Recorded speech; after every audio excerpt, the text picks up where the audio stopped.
జుక్కల్ మండలం నుంచి శ్రీ బసవలింగ విగ్రహ ప్రతిష్టాపన కొరకు జుక్కల్ లింగాయత్ సోదరులందరూ జహీరాబాద్ లోని మహాత్మా బసవేశ్వర విగ్రహాన్ని ఆవిష్కరించారు. అనంతరం పండితులు వేద మంత్రాలతో బసవసిని విగ్రహాన్ని పూజలు చేశారు. జుక్కల్ ఆడపడుచులు బసవేశ్వరరెడ్డి విగ్రహానికి దీపారాధన చేశారు. బసవేశ్వర సంఘం అధ్యక్షులు మాజీ మార్కెట్ చైర్మన్ శివానందప్ప వాసరే, రమేష్ వాసరే, రాజు షణ్ముఖ పటేల్, గొట్టి రాజు పటేల్ వాసరే, రాజు పడంపల్లి రాజు పటేల్ వాసరే, మొగలప్ప, కుశాల్ పటేల్, లింగాయత్ సోదరిమణులు భక్తులు భారీ సంఖ్యలో పాల్గొన్నారు.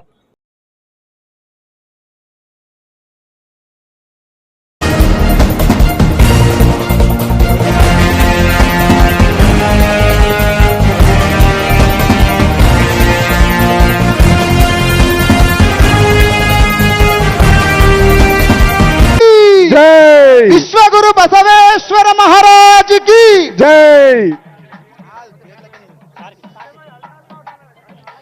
ఓం శ్రీ గురు బస